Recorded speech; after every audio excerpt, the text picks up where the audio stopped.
और मैंने सोचा है कि आपकी तालीम के लिए, बच्चों की तालीम के लिए स्कूल का निर्माण करना है मेरे को।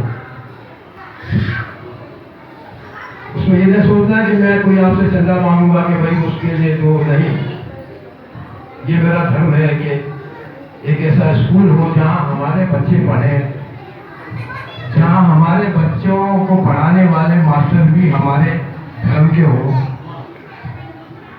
ताकि वो बच्चे जो स्कूल में जाते हैं और उनको जो सवालों के जवाब देने पड़ते हैं वहां पर दूसरे स्कूलों में, बड़े मुश्किल होते हैं। आप लोग को मालूम है कि जब वो घर पे आता है बच्चा तो बोलता माँ मेरे को स्कूल में इस तरह कहा कि आप किसको पूछते हो वगैरह वगैरह के। तो इसके लिए अगर हमारा कोई अपना स्कूल हो, अपना मास्टर हो, उसको संभालने वाले भी हम ही हो, उसको चलाने वाले भी हम ही हो, वहां हमारे बच्चे पढ़े। जहां तक मैट्रिक तक का मैंने यानी सोचा है कि मैट्रिक तक का वो तालीम हासिल करें वहां पर बच्चे, और जो हजारों लाखों रुपये फीस पता नहीं कैसे नहीं दे सकते, नहीं भी पढ़ा सकते, वहाँ कोई यानी ऐसा नहीं होगा। फीस हुई होगी यानी कि समझो 100, 200, 150 इस तरह हजारों की बात नहीं हो कि जिससे वो इदारा चल सके, उसके मास्टरों का उसके जो है वो, और मास्टर, हेड मास्टर, प्रिंसिपल जो हो, हमारे बच्चे बच्चियां जो काबिल है वो उसमें बनेगी। तो मैं समझता हूँ कि उसके बाद हमारे बच्चों को वो सवालों का जवाब जो है वो नहीं देना पड़ेगा, सुख शांति से पढ़ेंगे। और इसके लिए मैं बहुत जद्दोजहद कर रहा हूँ। मेरे को हम आपके साथ हैं, कोई रुकावट आती हम आपके साथ हैं। ये आप लोगों को मैं बता रहा हूँ, आप मिले। और ये मैंने इसीलिए उन लोगों को, ये बहुत बड़ी यानी कि हमारे लिए खुशनसीबी की बात है कि हमें ऐसे ईमानदार लोग मिले जो लालची नहीं है, जो नहीं कहते कि हमें वहाँ पे असेंबली में जाके लाखों रुपए लेने, नहीं। वो हमारे फंडामेंटल राइट्स, हमारे जो बुनियादी हकूक है हमारे आपके, उसको दिलाने में वो बड़े आगे हैं। उसमें हमारे बैरिस्टर शर साहब हैं, शर बलोच साहब, उन्होंने बड़ा आश्वासन दिया है। तो आप लोगों से मेरा यही कहना है कि आप लोग निर्भय होकर आप आए। जो मैंने अपने चेहरों से, अपने मुरीदीन से कहा है कि इनसे मुलाकात करें, आगे तफसील देखें ले। कोई प्रॉब्लम हो, कोई मसला हो, जायज हो, आप हमसे कहें। हमारा कोई यानी कि पैसा वैसा लेने की कोई बात नहीं, ना कोई लालच की बात है। मैं चाहता हूँ मेरी कौम जो है वो सर उठा के चले, आप लोग की जय हो। इसीलिए मैंने आप लोग को बुलाया। हक सच का नारा,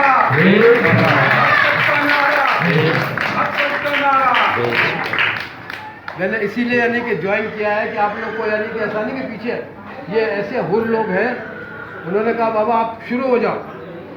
अब देखो मेरा यानी कि मेरे को क्या 2 रोटी मिल रही है ना, मेरे को खा रहा हूँ, मौज कर रहा हूँ, नहीं। इन बच्चों का क्या होगा आगे? हम लोग तो चले जाएंगे, इनको ऐसे ही छोड़ना है। तो कोई हमारी पीठ पे ऐसा हो कि इन बच्चों को यानी कि हमारे काबिल बने, इनके माँ बाप का सहारा बने। ऐसा ना हो मेरे पास ऐसे लोग भी आते हैं, ऐसे माँ बाप आते हैं जिनके बच्चे जवान हो चुके हैं और वो ऐसी ऐसी लतों में पड़ गए हैं कि उनके माँ बाप रो रहे हैं कि भाई हमारा बच्चा इस फेल में पड़ गया है, क्या करूँ मैं। ये यानी कि सारा यानी खत्म हो गया। ये हो आप लोगों की बेटा प्रसाद वगैरह दो जो बात करूँ कि हमें सबसे पहले एक अपने आप में जागृति लानी है, गैरत लानी है कि हम किसी फंड के चक्कर में ना रहे कि वो फंड देगा तो हमारा स्कूल बनेगा, फिर हमारे बच्चे पढ़ाई करेंगे। ये तो हमारी परवाज में कोताही है। हमको तो लालची बना दिया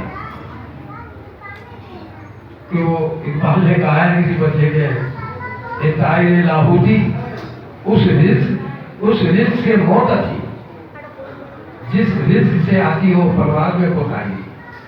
ऐसा खाना, ऐसी रिज्क हमें नहीं चाहिए जो हमको बिल्कुल ही नाकारा कर दे। तो हमें वो फंड वो हमारे किसी यानी कि जो है उनका है, हमारा हम चाह रहे अपनी मदद आपके दे हम, और उसके लिए आप लोगों का ताउन चाहिए बेटे आप लोग। और मैंने अपने सारे शिष्यों को, जितने शिष्यगण हैं सबको, इसमें रमेश कुमार पुरुषोत्तम जेठवा और मेरे शंकर राठौर है, चंदन राठौर है, अनिल गावरी है, चेतन गावरी है, और जो कुछ नाम याद नहीं आ रहे मेरे को, ये सारे आप लोगों की सेवा के लिए बिल्कुल तैयार बैठे हुए हैं। आप उनसे मुलाकात करें और उनसे देखें। और ये नहीं कि हम लोग कैसे बनेगा इसके लिए मेरे को बहुत बड़ी सपोर्ट मिली है, बहुत बड़ी सिंध की बड़ी शक्तियाँ पूरे सिंध के जो के भेज पगारों साहब पगारा साहब तो मेरे को के उन्होंने आशीर्वाद दिया, उन्होंने कहा कि आप करें आपका काम, हम आपके साथ हैं। और यहाँ कराची में उनके पीर सदरुद्दीन साहब उर्फ आमिर को यूनुस साई, तुझो साई, मुझो साई, यूनुस साई, यूनुस साई, उन सबका, और सिंध के पूरे सिंध के सेक्रेटरी, जनरल सेक्रेटरी सरदार अब्दुल रहीम